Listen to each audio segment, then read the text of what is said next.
पूरी food chain में pesticide घुस चुके हैं। सुबह जहर छिड़का जाता है, शाम को सब्जी आपके बर्तन में होती है बनने के लिए। ये जो सिनेरियो है ये पूरे पंजाब का है। ऑर्गेनिक फार्मिंग के मुद्दे पर जिनको लगता था अच्छा ये कुछ काम कर रहे हैं, ये कुछ जहर के खिलाफ कर रहे हैं, पेस्टिसाइड के खिलाफ कर रहे हैं, हमारे काम का महत्व नहीं समझते थे, तो ये आमिर खान जी को श्रेय जाएगा, सत्यमेव जयते को श्रेय जाएगा कि उन्होंने हमारे ही लोगों को हमारा परिचय करवाया।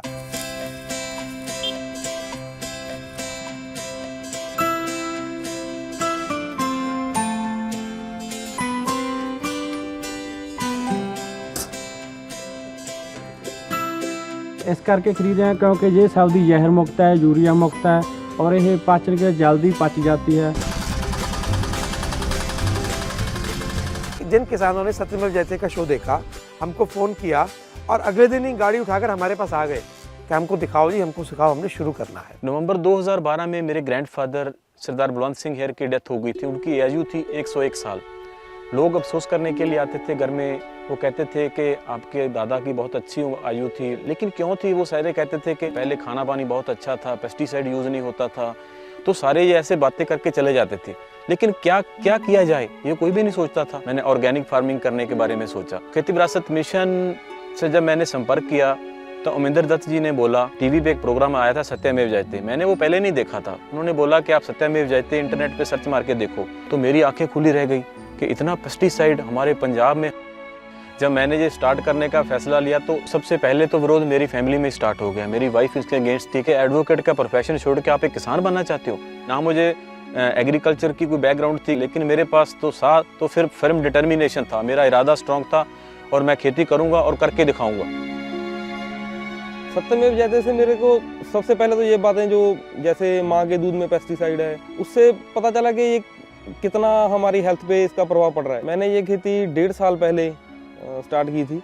मेरी मदर को कुछ प्रॉब्लम थी कैंसर की, तो वहाँ से मेरे को थोड़ा ये जो मैं पुराने ढंग की खेती कर रहा था जो केमिकल वाली, तो उससे मेरे को लगा कि ये सब ठीक नहीं हो रहा। बार बार आता था कि ऑर्गेनिक फार्मिंग की यील्ड कम है, लोग भूखे मर जाएंगे, तो हमने उसके जो साइंटिफिक प्रयोग हैं, जो एक्सपेरिमेंट्स हैं, वो हमने किए।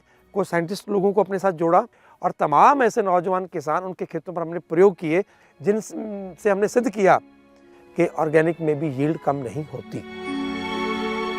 ये पहला साल था जो मैंने पूरा मतलब बेचने के लिए जो चीज़ें मैंने पैदा की थी, तो अभी तक मेरे को कोई उसका नुकसान नहीं हुआ इकोनॉमिकली, क्योंकि इस बार हमारी यील्ड भी उतनी आई है जो केमिकल के बराबर ही आई है हमारी यील्ड। मैंने एक थोड़ी सी एक्सपेरिमेंटल स्टेज पे 1.5 एकड़ से स्टार्टिंग की थी, तो उसके बाद अभी हमने सारी टोटल 11 की 11 एकड़ इसमें कन्वर्ट कर दिया। 20 एकड़ का एक मॉडल खड़ा कर रहा हूँ, ऑर्गेनिक का मॉडल, जिसमें पेस्टिसाइड यूज़ नहीं किया जाएगा बिल्कुल भी, खेत में बिल्कुल भी आग नहीं लगाएंगे। 3 वर्ष में टोटली कन्वर्ट कर देंगे ऑर्गेनिक में। डिफरेंस ये लगा कि अभी मेरे को पहले मैं अपने घर के लिए अलग से रखता था जगह कि ये मेरे घर के लिए, ये लोगों के लिए, लेकिन अब मेरे को कोई चक्कर नहीं है, मैं कहीं से भी अपने खेत से कुछ खा सकता हूँ और लोगों के लिए भी मेरे खेत से जो जाएगा वो उसमें कोई जहर नहीं होगी।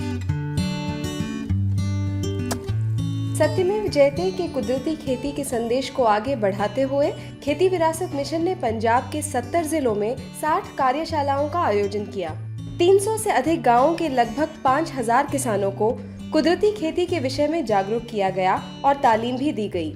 महिलाओं को ऑर्गेनिक किचन गार्डनिंग के बारे में प्रोत्साहित करने के लिए संस्था ने फरीदकोट व बरनाला के 14 गाँवों को भी गोद लिया है।